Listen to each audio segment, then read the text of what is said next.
بسم اللہ الرحمن الرحیم۔ امام شیبانی رحمۃ اللہ علیہ قبیلہ بنو عامر کے ایک بزرگ کا واقعہ نقل کرتے ہیں۔ فرماتے ہیں کہ ہمارے علاقے کے اندر بارش نہ ہونے کی وجہ سے زبردست قحط پڑا، خشک سالی ایسی برپا ہوئی، کھیت باغ سب چیزیں سوکھ گئی، حالات تنگ ہوئے۔ ہمارے قبیلے کا ایک شخص اپنے اہل و عیال کو لے کر حیرہ چلا گیا۔ حیرہ وہ علاقہ ہے عراق کے اندر جو شہر نجف اور کوفہ کے درمیان میں واقع ہے، اور اپنے اہل و عیال کو اس شہر میں چھوڑ کر وہ ایک قسم اٹھا کر چلا گیا کہ جب تک میرے پاس بہت زیادہ مال دولت جمع نہیں ہوگا میں واپس اپنے اہل و عیال کی طرف نہیں آؤں گا۔ اس امید کے ساتھ، اس انداز کے ساتھ، اس نیت کے ساتھ وہ چل پڑا۔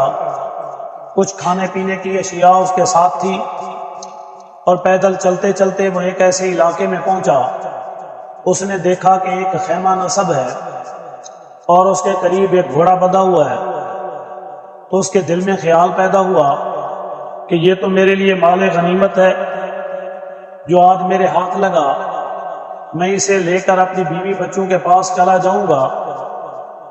پھر وہ ایک بچڑے کو دیکھتا ہے، اس کے دل میں دوسرا خیال آیا، میرے لیے تو یہ بچڑا ہی اچھا ہے،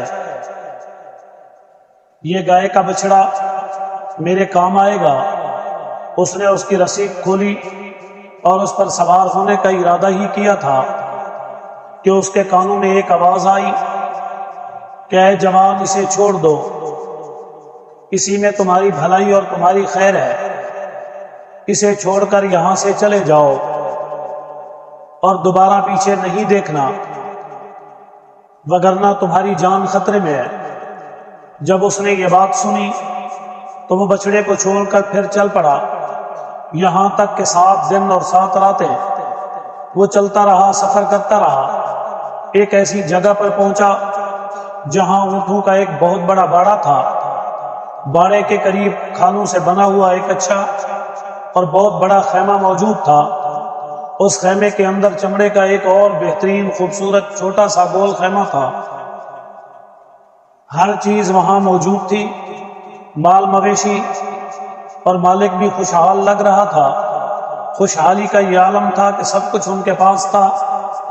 یہ ان کے پاس یہ سب کچھ دیکھ کر کہ ان کے پاس اونٹ بھی ہیں اور ان کے پاس سب کچھ موجود بھی ہے، اور اس خیمے میں رہنے والا کوئی آدمی بھی نہیں ہے، اگرچہ وہ اس وقت انہیں خالی نظر آ رہا تھا۔ پھر اس نے خیمے کے اندرونی حالات کو دیکھا، اس پر نظر ڈالی۔ سورج غروب ہونے کے قریب ہو گیا، مغرب ہونے کا وقت قریب آیا تو اس نے خیمے کے درمیان میں ایک نہایت ضعیف العمر شخص کو دیکھا اور اس کے پیچھے جا کر بیٹھ گیا۔ اس بوڑھے کو بالکل بھی علم اس بات کا نہ ہوا کہ یہاں کوئی موجود ہے۔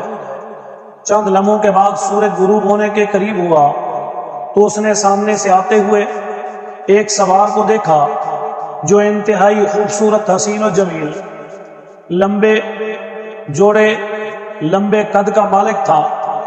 وہ ایک خوبصورت گھوڑے پر سوار ہو کر چلا آ رہا ہے، اور 2 غلام اس کے دونوں جانب چل رہے ہیں۔